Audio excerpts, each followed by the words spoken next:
নমস্কার, vision plus নিউজে আপনাদের সকলকে স্বাগত। আইপ্যাডে ইডির হানা সকলেরই জানাই। আইপ্যাডে ইডির হানা, এই ইডির হানা কিন্তু ভোটের আগে হানা। এই হানা কিন্তু অত্যন্ত চাঞ্চল্যকর, কেন এই হানাতে ভোটের আগে এই হানায় একাধিক ফাইল পেয়েছে ইডি এবং একাধিক ফাইল সরিয়ে দিয়েছে মুখ্যমন্ত্রী। এই জন্য এই মুহূর্তে সূত্রে খবর পেলাম মুখ্যমন্ত্রীর বিরুদ্ধে হাইকোর্টে মামলা ফাইলের সম্ভাবনা।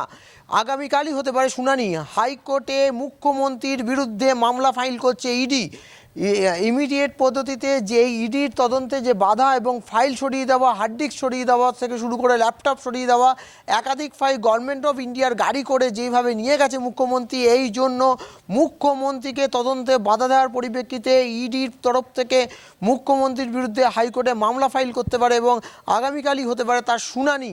এই মুহূর্তে সেই খবরে আছে এবং সায়ন চক্রবর্তী রয়েছে এই মুহূর্তে গোদরেজ ওয়াটার সাইড বিল্ডিং থেকে, এবং সেইখান থেকে যে তথ্য পাচ্ছি যে ইডির যে তদন্ত, সেই তদন্তে যে হানা, সেই তদন্তে যে বাধা সৃষ্টি করেছেন মুখ্যমন্ত্রী মমতা বন্দ্যোপাধ্যায় নিজে, এবং তার সম্বন্ধে হাইকোর্টে মামলা ফাইল হতে পারে এমনটাই খবর। শুধু তাই নয়, যে ভোটের আগে বারবার যে হানা, ভোট এলেই ইডি এবং সিবিআইর যে হানা, তাই নিয়ে কিন্তু তৃণমূল কংগ্রেসের পক্ষ থেকে অত্যন্ত কটাক্ষ বক্তব্য ছাড়েনি বিজেপিকে কটাক্ষ করে। এবং ভবানীপুর মোড়ে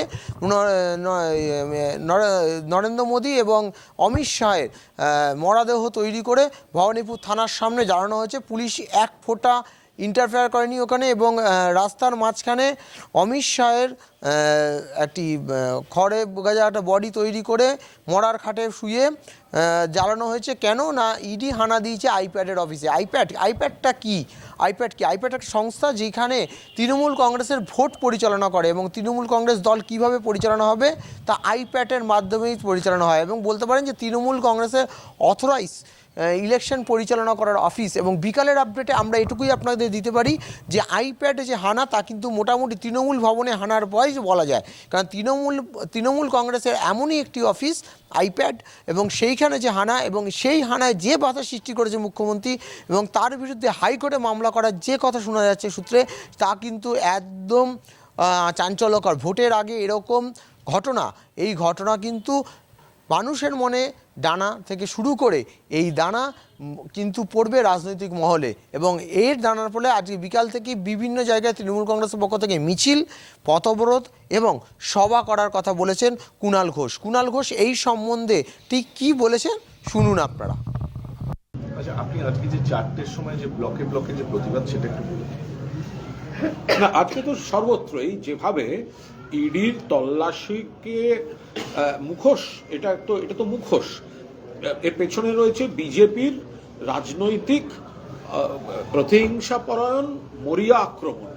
তো এর প্রতিবাদে এই যে সিবিআই ইডিকে যে ব্যবহার করছে, অপব্যবহার করছে রাজা, তো তার প্রতিবাদে বাংলার মানুষের কাছে এদের চক্রান্ত, বৃহত্তর চক্রান্ত, কারণ যে সংস্থাটিতে রেড করা হয়েছে সেই সংস্থাটি যদি অন্য অভিযোগ থাকতো এতদিন করেনি কেন ভোটের মুখে? আর ওরা আমাদের প্রচারে উপদেষ্টা সংস্থা, ফলে ওই অফিসে আমাদের প্রচারের নানা তথ্য, পরিকল্পনা, কাগজ, জেলা ভিত্তিক রুট এসব থাকতে পারে। তো সেগুলোকে নিয়ে বিজেপির হাতে ঘুরপথে দিয়ে তারপরে এই সমস্ত লোকজনকে হ্যারাস করতে নামা।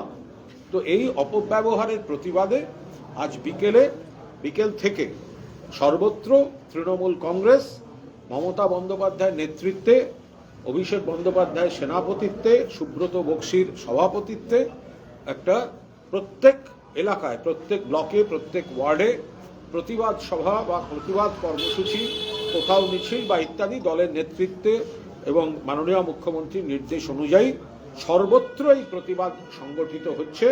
যে ভারতীয় জনতা পার্টি পরাজয় নিশ্চিত বুঝে তারা বাংলাকে এক বৃহত্তর ষড়যন্ত্রের অঙ্গ হিসেবে তারা এই কুৎসিত অপরাজনীতিটা চালাচ্ছে এবং সিবিআই ইডিকে এই কাজে ব্যবহার করছে।